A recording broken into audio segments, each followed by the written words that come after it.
श्रोता अब श्रवण गरौं प्रेम पुजारी दिपेन्द्र चन्दबाट आध्यात्मिक प्रवचन सुन्दै गर्नुहोला रेडियो कालापानी एफएम। ओम श्री परमात्मने नमः। ओम श्री सद्गुरु देवाय नमः। आजको प्रवचनको विषय छ धर्मको वैज्ञानिक आधार। के धर्मको कुनै वैज्ञानिक आधार पनि छ? धर्मको विज्ञानसँग कुनै सरोकार छ र? शास्त्र पुराणका कथाहरू हामी जस्तै सामान्य कथाकार एवं कविहरूले रचना गरेका हुन्। फेरि ती सत्य हुन् भनेर कसरी मान्ने? आत्मा छ, त्यसको अनुभव कसरी गर्ने? प्रसिद्ध वैज्ञानिक अल्बर्ट आइन्स्टाइनको ईश्वर सम्बन्धी मत के छ इत्यादि विषयमा चर्चा गर्न गइरहेको छु। वास्तवमा धर्मलाई नै वैज्ञानिक आविष्कारको नक्सा मान्न सकिन्छ। मान्छेले शास्त्र पुराणहरूमा देवताहरूले विमान चढी आकाश मार्गबाट यात्रा गर्ने गर्दथे भन्ने कुरा सुन्यो। तब ऊ खोज गर्न उत्सुक भयो, प्रयत्न गर्यो र फलस्वरूप हवाई जहाज बनाउन सफल भयो। त्यस्तै अन्य आविष्कार पनि धर्मशास्त्रका विभिन्न प्रसंग र कथाहरूबाट प्रेरित भएर नै गरेको हो। यसर्थ धर्मलाई विज्ञानकी जननी भन्दा अतिशयोक्ति नहोला। प्रसिद्ध वैज्ञानिक अल्बर्ट आइन्स्टाइनले धर्म बिनाको विज्ञान लगडो हुन्छ र विज्ञान बिनाको धर्म अन्धो हुन्छ भनेका छन्। धर्मको सहारा बिनाको र धर्ममा आधारित नभएको विज्ञान ठीकसँग अगाडि बढ्न सक्दैन, अर्थात ठीकसँग हिँड्न सक्दैन, किनकि धर्म विज्ञानको खुट्टा हो। त्यस्तै विज्ञान रहितको धर्मले पनि धर्मको उद्देश्य अर्थात मोक्षसम्म नपुगाई विभिन्न रूढिवादी कुप्रथा इत्यादिको दलदलभित्र छोडिदिन्छ, किनकि विज्ञान धर्मको आँखा हो। अतः धर्म र विज्ञान एकअर्काका परिपूरक हुन्। धर्म बिनाको विज्ञान केही कामको छैन र विज्ञान बिनाको धर्म पनि बेकार छ। आदरणीय श्रोतावृन्द, प्रश्न उठ्ला के वैदिक कालमा पनि विज्ञानको आविष्कार भएको थियो र? वैदिक कालमा आजको भन्दा पनि बढी वैज्ञानिक आविष्कारहरू भएका थिए। ऋषि मुनिहरू परम वैज्ञानिक थिए। उदाहरणको लागि आभामण्डलको फोटो खिच्ने किर्लियन्स क्यामेरालाई नै लियौं। किर्लियन्स क्यामेरा त्यस्तो वैज्ञानिक उपकरण हो जसले आभामण्डल अर्थात यसलाई अंग्रेजीमा औरा पनि भनिन्छ, जसले आभामण्डलको फोटो खिच्दछ त्यो नै किर्लियन्स क्यामेरा हो।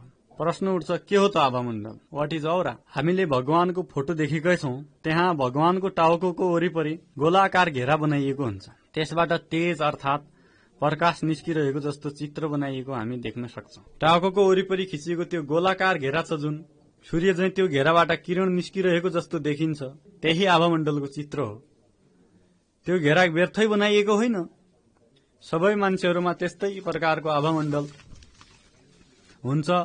जुन मान्छेमा ज्ञान, बुद्धि, स्थिरता र तेज बढी हुन्छ त्यस मान्छेको आभामण्डल ठूलो र बढी उज्यालो हुन्छ। यसको विपरीत जुन मान्छेमा ज्ञान, बुद्धि, स्थिरता, तेज आदि कम हुन्छ त्यसको आभामण्डल सानो हुन्छ। त्यस्तै रोगी मान्छेको आभामण्डल छिन्न भिन्न देखिन्छ। तर आभामण्डललाई नाङ्गो आँखाले चाहिँ देख्न सकिँदैन। 19औं शताब्दीमा अर्थात लगभग 100 वर्ष अगाडि किर्लियन्स नामक वैज्ञानिकले एउटा विशेष क्यामेराको आविष्कार गरे जसको सहायताले प्रत्येक मान्छेको आभामण्डलको फोटो खिच्न सकिन्छ। कसको आभामण्डल कति ठूलो छ, कसको आभामण्डल कति सानो छ भनेर पत्ता लगाउन यो क्यामेराको प्रयोग गरिन्छ। त आदरणीय श्रोतावृन्द, वैज्ञानिकहरूले हाल मात्रै आभामण्डलको फोटो खिच्ने क्यामेरा पत्ता लगाए, तर ऋषिमुनिहरूले हजारौं वर्ष पहिला नै आभामण्डल हुन्छ भन्ने कुरा पत्ता लगाए। धार्मिक पुस्तकमा भगवान वा सन्तहरूको चित्रको वरिपरि आभामण्डलको चित्र समेत कोरेर गए। यसबाट ऋषिमुनिहरू परम वैज्ञानिक थिए भन्ने कुरा प्रमाणित हुन्छ। अब अर्को प्रसंग छ, गाईको दिशा पिसाब जस्तो फोहोर पदार्थलाई किन पवित्र ठान्छ? गाईले त कहिलेकाहीँ मान्छेको दिशा पनि खान्छ, अनि दिशा खाने जनावरको पिसाबलाई शुद्ध सम्झेर उक्त पिसाब पिउने धार्मिक मान्छेहरू कति मूर्ख छन् होइन त भनेर एकजना नास्तिक साथीले प्रश्न राख्नुभयो। यो प्रश्नको जवाब स्वयं क्यालिफोर्नियाका वरिष्ठ डाक्टर निकोलसज्यू हुनुहुन्छ। उहाँ के गर्नुहुन्छ थाहा छ? उहाँ क्षयरोगका बिरामीहरू बस्ने वार्डमा सधैँ गाईको ताजा गोबर राख्न लगाउनुहुन्छ। यसरी क्षयरोगीहरूको वार्डमा सधैँ ताजा गाईको गोबर राख्ने कारण के हो भनी सोधिएको प्रश्नको जवाबमा उहाँ भन्नुहुन्छ, गाईको गोबरबाट एक प्रकारका शक्तिशाली र फाइदाजनक जीवाणुहरू निस्कन्छन्। क्षयरोग लागेका व्यक्तिले खोक्दा र हाच्छिउँ गर्दा क्षयरोगका कीटाणु बाहिर निस्कन्छन्। ती कीटाणुसँग गाईको गोबरबाट पैदा हुने जीवाणुहरूले लडाईं गरी क्षयरोगका कीटाणुलाई परास्त गरी मारिदिन्छन् र क्षयरोग फैलिने सम्भावना घट्छ। यसर्थ सधैँ उक्त वार्डमा काँचो र ताजा गाईको गोबर राख्न लगाउने गर्दछु। त आदरणीय श्रोतावृन्द, ऋषिमुनिहरूलाई यो कुरा अगाडि नै थाहा थियो गाईको गोबर पवित्र छ भन्ने कुरा। र गाईको गोबरलाई पवित्र मान्नुहोस् भन्ने शिक्षा दिएर गए। त्यसै कारण होला उनीहरूले मरेको लासलाई घर बाहिर निकालेपछि गाईको गोबरले पोतेको ठाउँमा सुताउने चलन चलाएको पनि, ताकि लासबाट निस्किने विभिन्न रोगका कीटाणुहरूलाई गाईको गोबरबाट पैदा हुने ती शक्तिशाली जीवाणुहरूले मारुन् र रोग फैलन नपाओस्। गाईको मूत्रमा प्रशस्त मात्रामा भिटामिन ई समेत पाइने कुरा वैज्ञानिक रूपमै प्रष्ट भइसकेको छ। आजभोलि पाश्चात्य वैज्ञानिकहरूले हाम्रो मुख्य ग्रन्थ श्रीमद् भगवत गीताको हरेक तथ्यमा रिसर्च गर्दैछन्, अनुसन्धान गर्दैछन्। प्रत्येक तथ्य सत्य साबित हुँदै आइरहेको छ। यो अझ खुसीको कुरा हो। जस्तै गीतामा एक ठाउँमा यज्ञले वर्षा हुन्छ भन्ने कुरा उल्लेख गरिएको छ। नास्तिकहरूले यो तथ्यको खुबै खण्डन गर्थे। यज्ञले पनि कतै वर्षा हुन्छ र? अन्धविश्वासी मूर्खहरूले मात्र यो कुरा पत्याउँछन्। समुद्रको पानी बाफ बनेर आकाशमा जान्छ, सो सेलाएपछि पो वर्षा हुन्छ, होइन त? तर वैज्ञानिकहरूले यस विषयमा पनि खोज गरे, प्र्याक्टिकल गरे, जसको लागि कैयौं कुण्डल जौ र तिल घिउमा मिसाएर पोले र त्यसको केही समयपछि त्यो ठाउँमा साँच्चै वर्षात भयो। सबै आश्चर्यचकित भए। Can you imagine it? वैज्ञानिकहरूले तीव्र गतिले आफ्नो खोज अघि बढाए र अन्त्यमा के निष्कर्ष निस्कियो भने जौ र तिललाई घिउमा मिसाएर आगोमा पोल्दा त्यसबाट एउटा विशेष प्रकारको ग्यास निस्किन्छ र उक्त ग्यासले बादललाई चिसाउन मद्दत गर्दछ। त्यसकारण यज्ञ गर्न अर्थात जौतिल होम गर्न राम्रो कुरा रहेछ भन्ने कुरामा वैज्ञानिकहरू पनि विश्वस्त भए। गीतामा लेखिएको हरेक कुरा अन्ततोगत्ता सत्य साबित हुँदै आइरहेको छ। राम अवतार भएको कसले देखेको छ र? रामले लंका जाने बेला समुद्रमा ढुङ्गा फाल्न लगाएर पुल बनाएको कुरा काल्पनिक मात्रै हो भन्नेहरू पनि धेरै छन्। दक्षिण पश्चिमी भारतको रामेश्वर धाम गयौं भने अहिले पनि समुद्रमाथि रामले बनाएको ढुङ्गा र चट्टानको उक्त पुल भेटिन्छ। वैज्ञानिकहरूको संगठन नासाको भूउपग्रहले सर्वप्रथम उक्त पुलको फोटो खिच्यो। त्यसपछि वैज्ञानिकहरूले उक्त ठाउँमा गई अनुसन्धान गर्दा समुद्रको सतहमा औसत 1.5 किलोमिटर चौडाइ भएको र औसत 1 किमी जति मोटाइ भएको ठूलो चट्टान र ढुङ्गाहरू एक आपसमा जोडिएको पुल जस्तै बनेको तह भेट्टाए। अचम्म लाग्दो छ त्यो चट्टान। त्यसको माथि केही पानीले ढाकिएको छ, त्यसको मुनि पनि पानी छ। समुद्र सतहमा बनेको उक्त पुल आकारको तहलाई भारतमा राम सेतु भन्छन्। त्यस्तो पुल निर्माण गर्ने इन्जिनियरको होला त? एकछिन कल्पना गरौं। सौभाग्यवश गत वर्ष बैतडी जिल्लामै कुनै धर्म प्रचारकको कम्प्युटरमा नासाको भूउपग्रहले खिचेका राम सेतुका दृश्यहरू हेर्ने मौका पाए मैले पनि, र त्यसबाट केही कुरा बुझ्ने अवसर पाए। आदरणीय श्रोतावृन्द, रामायणको कथा वैज्ञानिक रूपले नै प्रमाणित भइसकेकाले रामायणलाई बकवास कसरी मान्नुहुन्छ? अब पालो आयो आत्माको। यदि तपाईँ सोच्नुहुन्छ कि शरीर मरेपछि आत्मा भन्ने त्यस्तो कुनै चीज बाँकी रहँदैन, सबै थोक समाप्त हुन्छ, अर्थात आत्मा हुँदैन भने आत्मा छ भन्ने कुरा वैज्ञानिक साइन्टिफिक रूपले नै सिद्ध भइसकेको छ। नासाको एउटा अनुसन्धान केन्द्रमा वैज्ञानिकहरूले सिसाको विशेष प्रकारको बाकस निर्माण गरे, जुन बाकस बन्द गरेपछि भित्रबाट बाहिर हावा समेत निस्किने कुनै पाल बाँकी थिएन। त्यस बाकसको बाहिर चारैतिर शक्तिशाली सूक्ष्मदर्शक यन्त्रहरू लगाए अनि बाकसभित्र प्राण पखेर उड्न लागेको बेहोस मानिसलाई हालेर बन्द गरे, जुन मानिस 1-2 मिनट भित्र आपसे आप मर्नेवाला थियो। त्यस मानिसलाई उक्त बाकसभित्र हालेको 2-3 मिनटपछि उक्त सिसाको बाकस चर्कियो, तर त्यो चर्केको ठाउँबाट केही पनि बाहिर आएको देखिएन। अर्थात शक्तिशाली सूक्ष्मदर्शक यन्त्रले पनि आत्मालाई देखाउन सकेन। आत्मा कति सूक्ष्म छ भनी गीतामा बताइएको छ। रौंको अग्रभागलाई अर्थात रौंको सानो टुक्रालाई 10,000 भागमा टुक्र्याउनुहोस्। त्यो टुक्रा जति धेरै सूक्ष्म हुन्छ त्यत्तिकै सूक्ष्म यो आत्मा पनि छ। त आदरणीय श्रोतावृन्द, आत्मा छ भन्ने अनुभव सुतेको बेला पनि गर्न सकिन्छ। जब हामी सुतेका हुन्छौं हाम्रो स्थूल शरीर बेहोस हुन्छ र आत्माले सूक्ष्म शरीरसँग विभिन्न ठाउँहरूमा भ्रमण गर्छ, विभिन्न दृश्य देख्छ, जसलाई सपना देख्नु भनिन्छ। यदि तपाईँ आत्मा छैन भन्नुहुन्छ भने एउटा प्रश्न सोध्न चाहन्छु। समनाम्ब्युलिज्म नामक मानसिक रोग लागेका व्यक्तिहरू कहिलेकाहीँ निन्द्रा गमन गर्छन्, अर्थात सुतिरहेको अवस्थामा हिँड्छन्। उनीहरू मस्त निन्द्रामा हुन्छन्, उनीहरूको आँखा बन्द हुन्छ, तथापि उनीहरू खुरू खुरू बाटोमा हिँड्छन्। स्थूल आँखाहरू त बन्द हुन्छन्, तर पनि उनीहरू कसरी बाटो देख्छन् त?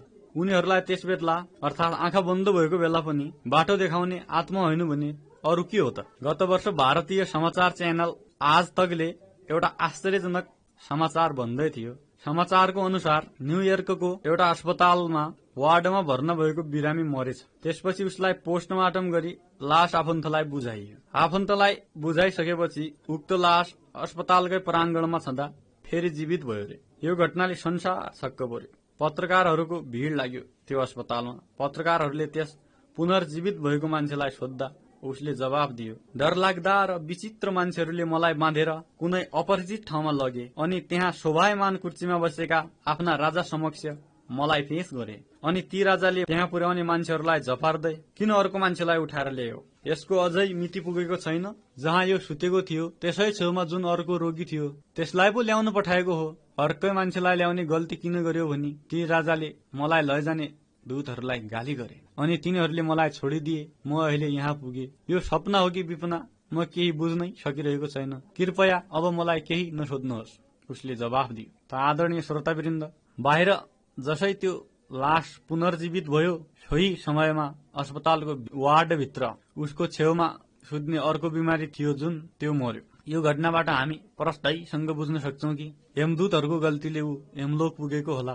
यस घटनाले आत्माको अस्तित्व नकार्ने संसारभरिका नास्तिक व्यक्तिहरूलाई सोच्न बाध्य तुल्याएको थियो। सायद यो समाचार तपाईहरू सबैले सुनेकै हुनुपर्छ, होइन त? केही वर्ष अगाडिको कुरा हो। सन्त श्री आशारामजी बापुको आश्रम बाहिर एउटा गाई मरेछ। त्यहाँ केही नास्तिकहरूले आशारामजी बापुलाई जिस्क्याउँदै भने, आत्मा मर्दैन भन्छस्, ठूलो सन्त बनेको छस्, खै यो मरेको गाईको आत्मा फेरि बोलाएर यसलाई जीवित तुल्याएर देखाए, तब पत्याउँछौं हामी आत्मा हुन्छ भनेर। आत्म साक्षात्कार गरेका सन्त थिए उनी। ए साँच्चै हो? ल हेर जिलाइदिन्छु भन्दै मुस्कुराउँदै उनले आत्मालाई बोलाउने मन्त्र पढे, संकल्प गरे अनि तुरुन्तै त्यो आत्मा आयो र त्यो आत्मा आएपछि पुनः गाईको शरीरभित्र पस्न अनुरोध गर्नुभयो अनि मरेको गाई पुनः जीवित भयो। उहाँलाई जिस्काउने ती नास्टिक ठिटाहरू तुरुन्तै उहाँको शरणमा परे। सोही गाई जिलाएपछि सन्त श्री आशारामजी बापु विश्व प्रसिद्ध भएका छन्। उहाँका लाखौं लाख अनुयायीहरू छन्। यदि आत्मा हुँदैन भन्नुहुन्छ भने त्यो गाईभित्र के आयो त्यस्तो तत्त्व जसले ऊ पुनः जीवित भयो?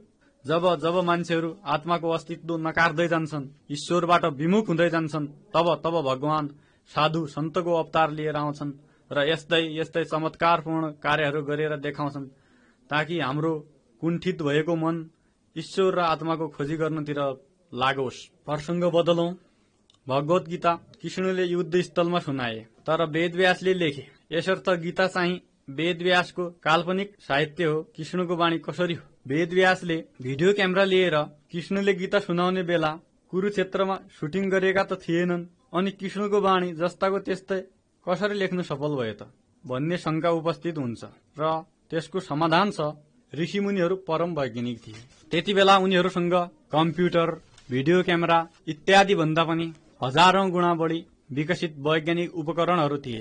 तीमध्ये प्रमुख उपकरण थियो दिव्य दृष्टि। जसरी अमेरिकामा कुनै कार्यक्रम भइरहेको छ र कुनै टेलिभिजन च्यानलले प्रत्यक्ष प्रसारण गरिरहेको छ भने हामी आफ्नो घरमै बसेर उक्त कार्यक्रम देख्न र सुन्न सक्छौं। त्यसरी नै टेलिभिजन र कम्प्युटर भन्दा पनि कैयौं गुणा बढी विकसित वैज्ञानिक उपकरण थियो वेदव्यासजीसँग, जसको नाम छ दिव्य दृष्टि। अतः वेदव्यासजीले आफ्नो घरमै बसेर दिव्य दृष्टि नामक यन्त्रको सहायताले कुरुक्षेत्रको युद्धस्थलका दृश्यहरू देखिरहेका थिए र त्यहाँ भइरहेका कुराकानीहरू पनि सुनिरहेका थिए भने त्यहाँका लडाकुहरूले बोलेको शब्द पनि जस्ताको त्यस्तै कैद गरिरहेका थिए। यस्तैमा भगवान श्री कृष्णले जब गीताको उपदेश दिनुभयो तब वेदव्यासजीले कृष्णको त्यो वाणी आफ्नो दिव्य दृष्टि नामक यन्त्रमा सेभ गर्नुभयो।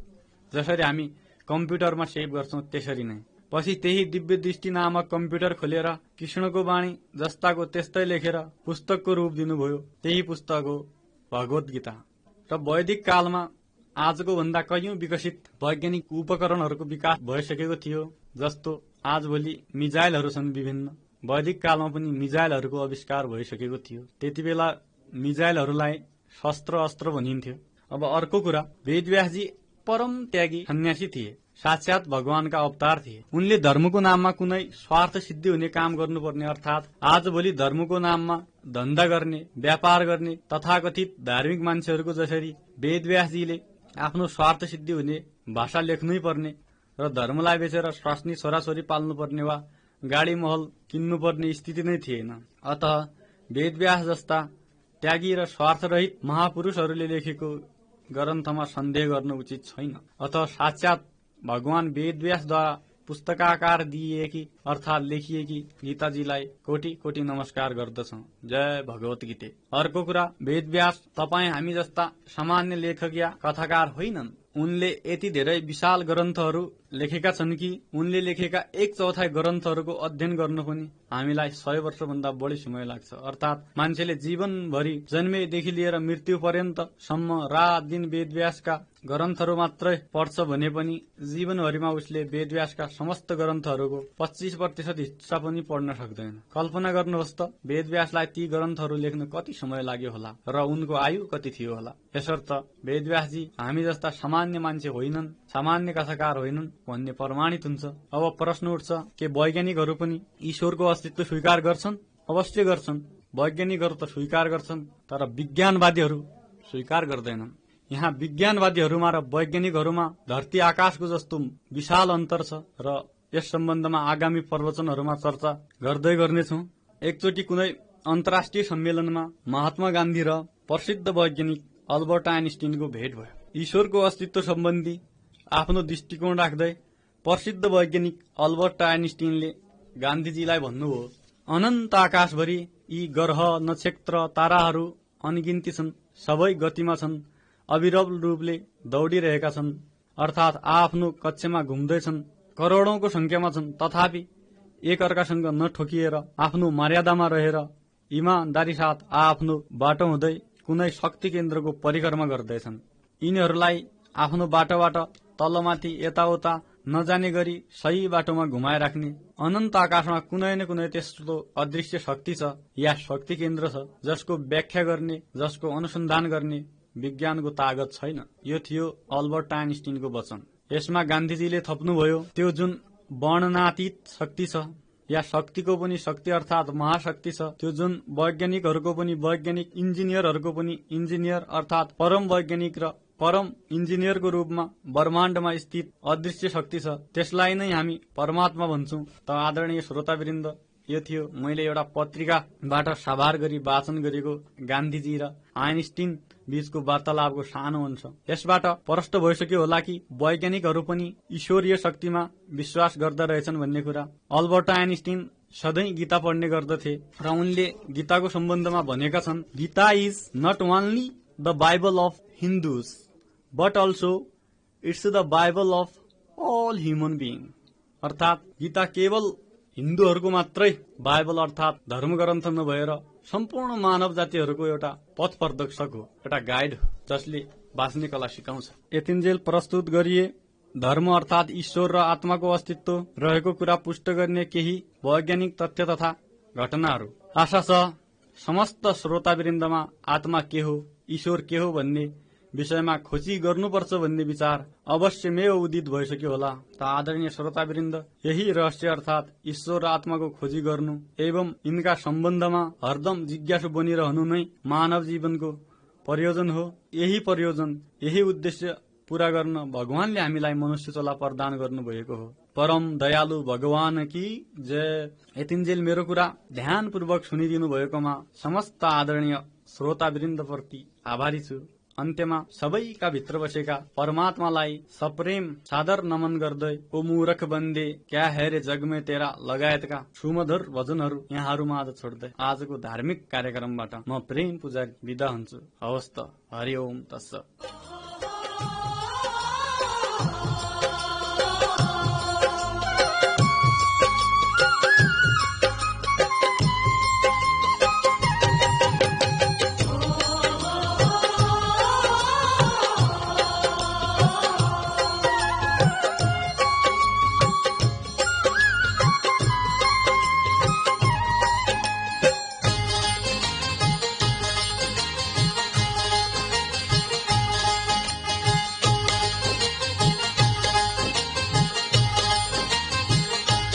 मूर्ख बंदे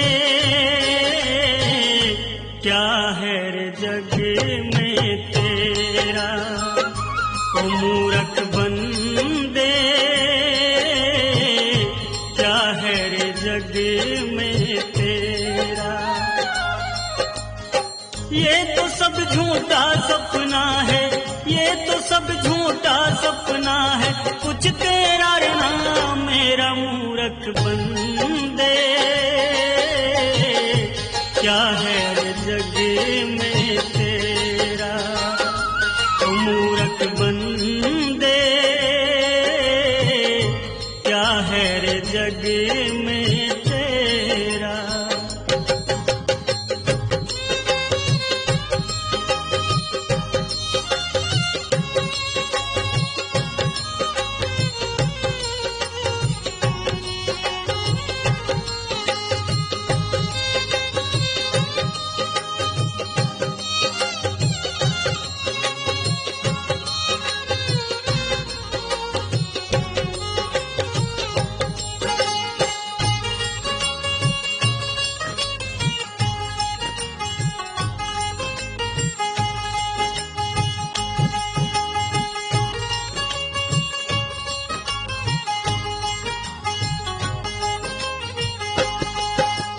कितनी भी माया जोड़ ले, कितने ही महल बना ले,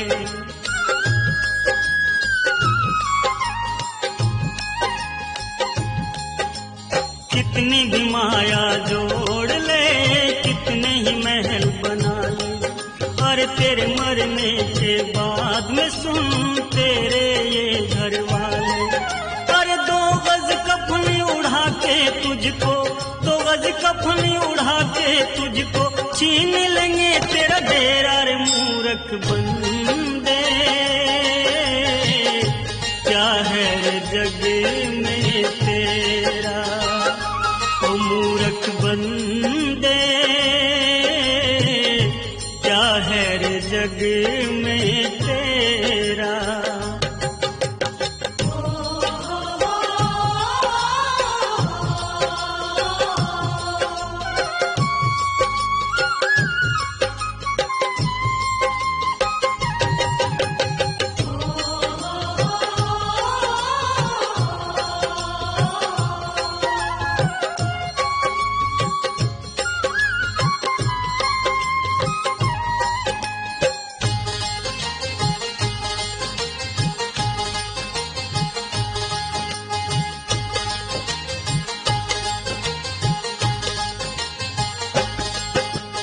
कोठी बंगला कार देख तू क्यों इतना इतराता है।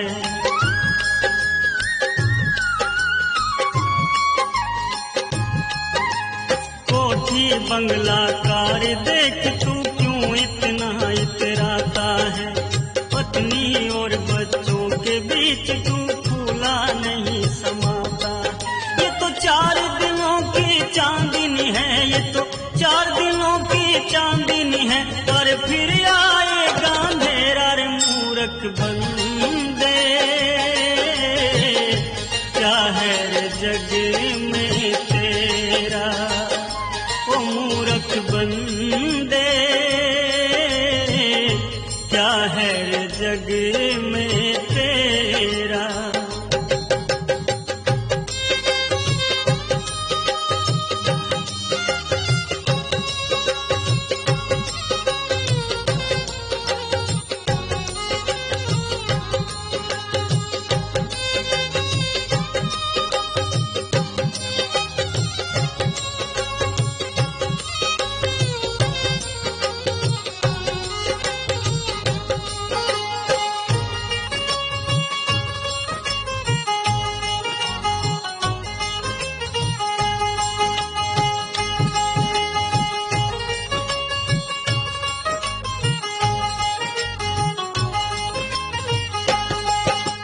मूर्ख अपनी मुक्ति का तू जल्दी कर उपाय।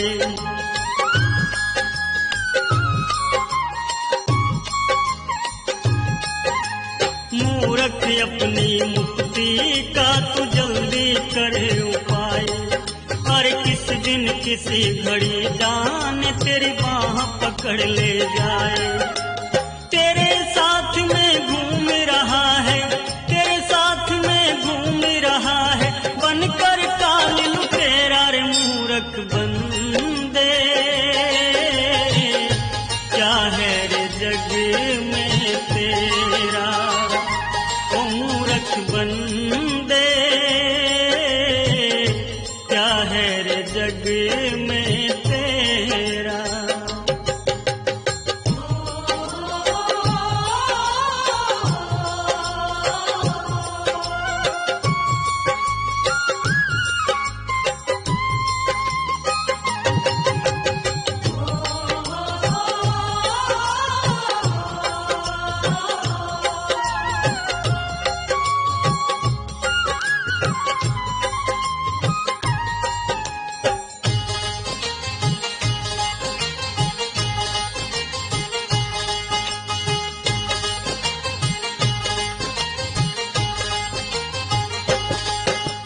पाप कमाया तूने बहुत, अब थोड़ा धर्म कमा ले।